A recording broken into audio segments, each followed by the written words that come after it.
You tell yourself you're done. You know they're toxic. You know they'll never change. Yet you stay. Maybe not in body, but in mind. You still check your phone. You still replay every word. You still wonder if they miss you. You still feel chained to someone who's long stopped caring. But before you call yourself weak, let's understand something. What you're feeling isn't love. It's trauma. And the moment you see it for what it is, that's when your power returns. Understanding why you can't leave. When you're bonded to a narcissist, your brain isn't operating from logic. It's trapped in survival mode. You've been conditioned to associate their approval with safety and their silence with danger. Every time they gave you a breadcrumb of affection, after days of cruelty, your brain released dopamine, the same chemical triggered by addiction. This cycle of reward and withdrawal traps you emotionally. You're not crazy for feeling addicted. You were trained to feel that way. Narcissists weaponize your empathy. They feed off your desire to fix, to heal, to prove your love. But the truth is, the more you try to prove your loyalty, the deeper they tighten their control.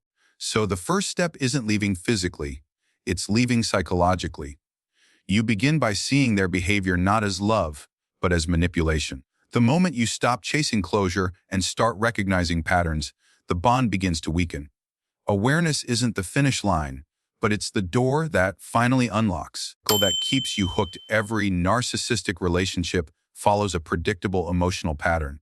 It starts with the idealization phase, when they make you feel seen, chosen, and understood like never before. They mirror your values, your dreams, your vulnerabilities. You start to believe you finally met someone who truly gets you. Then slowly, the switch happens. The compliments turn into comparisons. The affection turns into criticism. The connection becomes conditional, and every time you pull away, they suddenly act caring again, pulling you right back in. This push and pull dynamic isn't love, it's control. It keeps you emotionally starved yet craving their approval. This is what creates the trauma bond, a psychological tie between abuser and victim that mimics the chemistry of addiction. You start confusing chaos with passion, anxiety with love. The narcissist conditions you to believe that peace means boredom and that walking away means betrayal. But the truth, the chaos you feel isn't love fading. It's your nervous system detoxing. Once you understand that their cycle is engineered to keep you dependent, you can finally stop blaming yourself for staying. You're not weak. You were conditioned. And what can be conditioned can be unlearned. Emotional detachment is the first step. Before you leave physically, you have to leave emotionally. That means detaching your sense of worth from how they treat you. Narcissists feed on reaction. Your tears, your anger, your explanations. They interpret any emotional response as fuel, proof they still control your inner world. So you start taking that power back by becoming emotionally neutral. That doesn't mean you stop feeling. It means you stop performing your feelings for them. You don't explain, you don't defend, you don't beg to be understood. You pull your emotional energy inward, toward your healing. It's in that silence that they start to panic. Because for the first time, their manipulation stops working. Detachment is your quiet rebellion. It's how you tell your nervous system, we are safe now. And from that space, clarity begins to grow. You stop asking, why are they doing this to me? And start realizing, they've always been like this. I just finally stopped participating. Stop trying to make them see your worth. One of the hardest truths to accept is that the narcissist will never see your worth. Not because it isn't there, but because acknowledging it would make them lose control. They thrive on distortion. They need you to question yourself because your confusion is their comfort zone. You've spent so long trying to prove your love, trying to be understood, trying to be seen. But the narcissist isn't blind. They're willfully ignoring your value because it benefits them. You can't teach empathy to someone who sees emotions as tools. You can't reason with someone who uses logic as a weapon. Every time you explain your pain, they rewrite it as your weakness. So instead of trying to make them see your worth, you start seeing it yourself. You stop needing their validation like oxygen.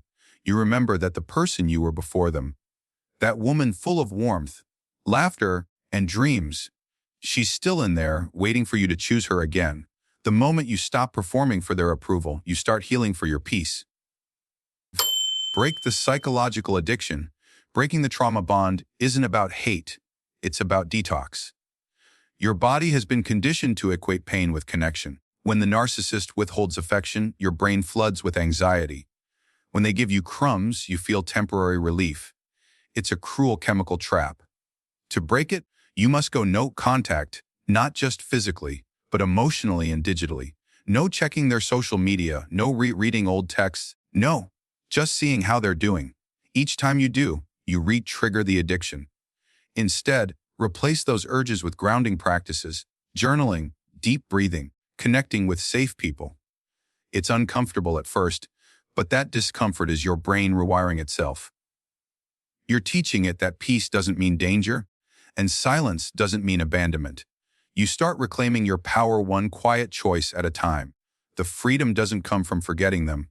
It comes from remembering yourself. Rebuilding your identity after the narcissist, the hardest part isn't moving on.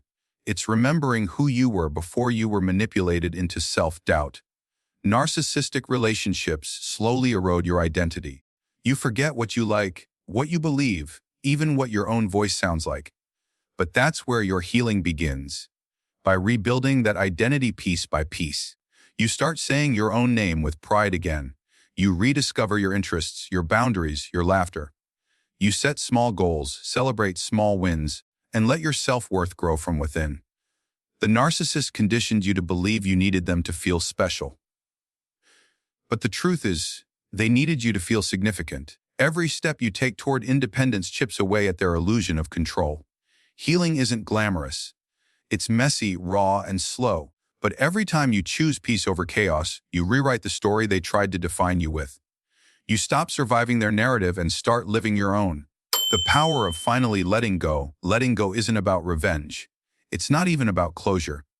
It's about peace.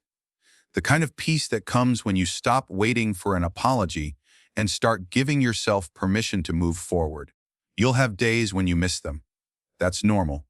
Missing them doesn't mean you should go back. It means you're human. Healing isn't forgetting who hurt you, it's remembering who you are. The narcissist's silence used to control you. Now, your silence controls them. Because when they realize they no longer live rent, free in your mind, that's when they truly lose power. The moment you stop reacting, you stop feeding their ego. You become untouchable, not because you're cold, but because you've grown. You've evolved past the need for validation, drama, or revenge. You've turned your pain into wisdom. You've learned that walking away isn't weakness. It's self-respect in motion.